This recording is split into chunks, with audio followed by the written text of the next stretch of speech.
2024 का लोकसभा चुनाव जैसे जैसे नजदीक आता जा रहा है, वैसे वैसे प्रत्याशियों के दिल की भी धड़कनें बढ़ रही हैं। लेकिन उसी के बीच अगर बात करें पश्चिम उत्तर प्रदेश की, तो पश्चिम उत्तर प्रदेश अपने आप में एक अलग ही महत्वपूर्ण निर्णय लेकर आने को तैयार है, क्योंकि अब की बार यहाँ पर कहीं ना कहीं जातिगत विरोध देखा जा रहा है। तो जातिगत विरोध है कि ठाकुर समाज अब की बार भारतीय जनता पार्टी से नाराज है। अगर नाराज है तो आखिर उत्तर प्रदेश की 80 लोकसभाओं पर इसका क्या नतीजा देखने को मिल सकता है, इन सब बातचीत करने के लिए हमारे साथ इस वक्त साहब सिंह कुंडी जी मौजूद हैं, जो कि विधानसभा प्रभारी भी है सहसंयोजक है। उनसे बातचीत करते हैं कि आखिर किस तरह का। सबसे पहले तो आपका बहुत बहुत स्वागत करता हूं सर। धन्यवाद आपका। सर, किस तरह से चुनाव चल रहा है 2024 का लोकसभा चुनाव? देखिए, आप भी देख रहे हैं कि जिस तरीके से हमारी जनसभाओं में जी, चाहे वो माननीय मोदी जी की जनसभा रही हो, जी, योगी जी की जनसभा रही हो, या तमाम नेता जो हमारी जनसभाओं में आ रहे हैं, जिस तरीके से भीड़ जुट रही है, जो जोश है पब्लिक के अंदर, जो हुटिंग होती है, जो योगी योगी मोदी मोदी की हुटिंग होती है, वो अपने आप में बता रही है कि चुनाव की स्थिति क्या है। जी। हमारे अनुकूल चुनाव है और मुझे लगता है कि निश्चित रूप से हम लोग जीत रहे हैं चुनाव। सर, आप कह रहे हैं कि भीड़ काफी होती है, निश्चित तौर पर जीत रहे हैं, लेकिन लोग तो, विपक्ष भी कहते हैं और लोग भी कहते हैं कि भीड़ तो सिर्फ भीड़ है, लेकिन मतदान में नहीं बदलेगी। मतदान में बदलने के लिए जनता का विश्वास जीतना आवश्यक है, जो कि भाजपा नहीं जीत पाई।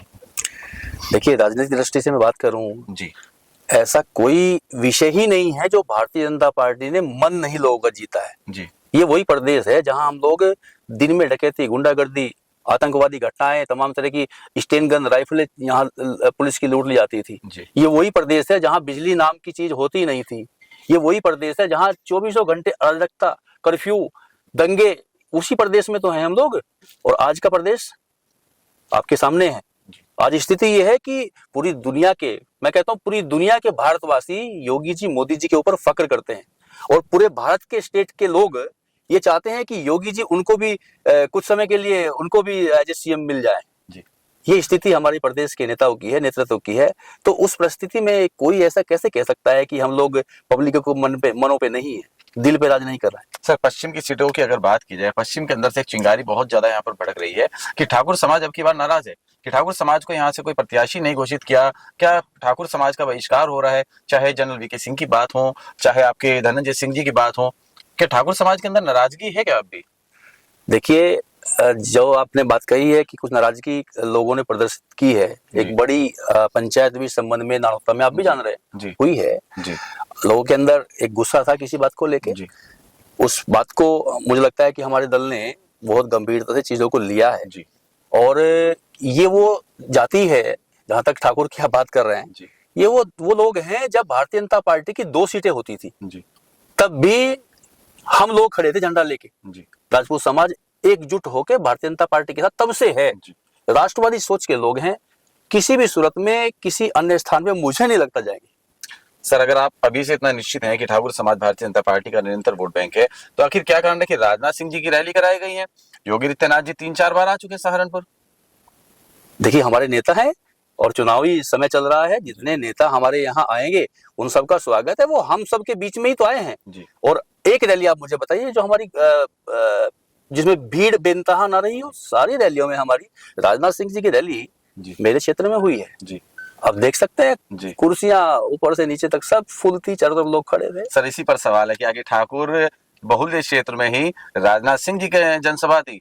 बड़गांव में कल जो रैली जनसभा थी, वो भी ठाकुर बहुल्य क्षेत्र है। क्या ठाकुर नाराज हैं? उनको मनाने का लगातार प्रयत्न किया जा रहा है क्या अभी?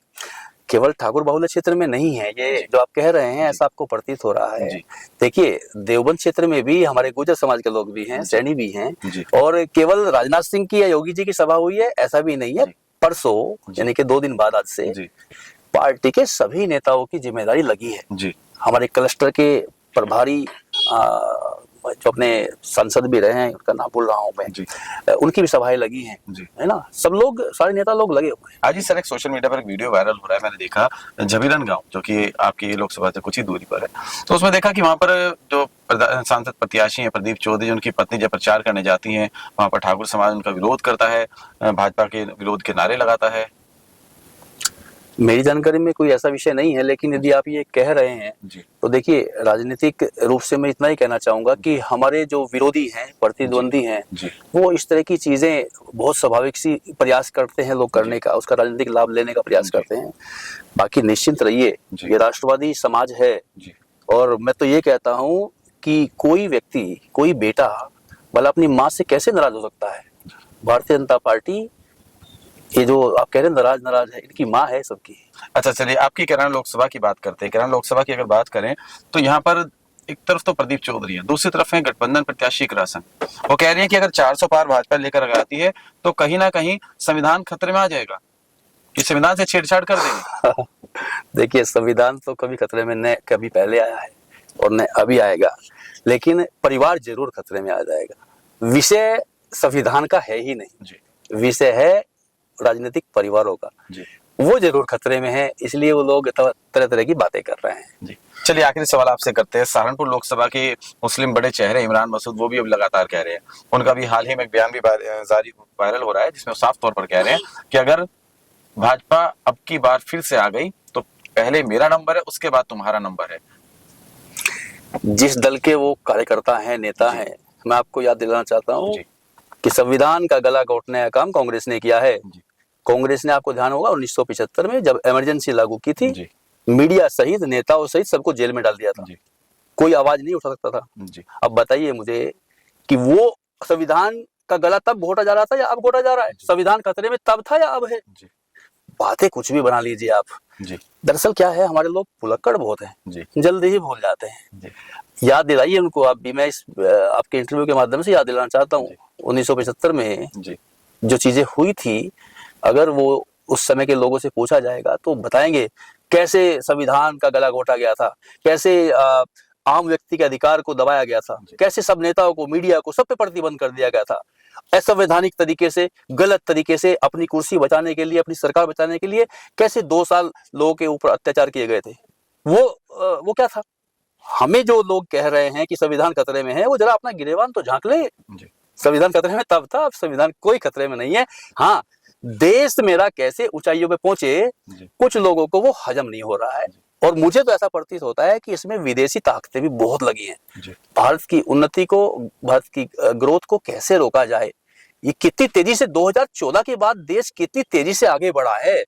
आप खुद से कभी न्यूट्रल होके एक शांति से बैठ के देखना कि ये वही तो भारत है जिस भारत को हमारा पड़ोसी मुल्क, छोटा सा मुल्क पाकिस्तान भी घुड़की देके बोलता था कि मैं अभी हमला कर दूंगा तुम्हारे ऊपर परमाणु। जी, और आम जनमानस को भारत के ऐसा लगता था कि यार वास्तव में वो नंगा देश है, बिल्कुल वो कुछ भी कर सकता है भैया, परमाणु हमला कर सकता है, ऐसा भावना आम जनमानस में थी। और आज पाकिस्तान यूएन में जाके ये कहता है कि हम भारत से 7 गुना छोटे हैं, भारत कभी भी हमारे ऊपर हमला कर सकता है, हमारी रक्षा करो, हमें बचाओ। ये सोच बदली है। जी। ये सोच अभी सर, जैसे प्रधानमंत्री जी अपने भाषण में कह रहे हैं, योगी आदित्यनाथ जी कह रहे हैं कि महाराणा प्रताप जी की जो मूर्ति है, उन स्मारक है, उन पर माल्यार्पण किया जाए। क्या चुनाव आने के बाद ही एकदम से आज से याद कैसे आ गई? महाराणा प्रताप इस देश की शान है। जी, वो महाराणा प्रताप जी की वजह से आज हम खुली हवा में, जी, ये 100 करोड़ से अधिक हिंदुस्तानी, यदि आज उनका अस्तित्व बचा है तो सिर्फ और सिर्फ महाराणा प्रताप जी की वजह से बचा है। जी, ऐसे महापुरुष को कभी इस बारे में कोई क्या सोच सकता है? जी, वो हमेशा पूजनीय है, सबके पूजनीय है, वो सब समाज को लेके साथ में चले थे। उन्होंने देश की लड़ाई लड़ी थी, जी, किसी राजपूत की, किसी सैनिक की, गुर्जर की, किसी की लड़ाई थोड़ी लड़ी थी। आज हम लोग छोटी मानसिकता से उनको भी जातियों में बांटने का प्रयास कर रहे हैं, बड़ा दुख का विषय है। मैं तो यही कहूंगा अंत में कि आइए, इस देश को परम वैभव पर पहुंचाने के लिए हम सब लोग जाति पाति से ऊपर उठ के देश के लिए सोचे और इसके लिए काम करें। चलिए, बहुत बहुत शुक्रिया। तो ये थे हमारे साथ साहब सिंह पुडी, जिन्होंने तमाम मुद्दों को लेकर फिलहाल इतना ही।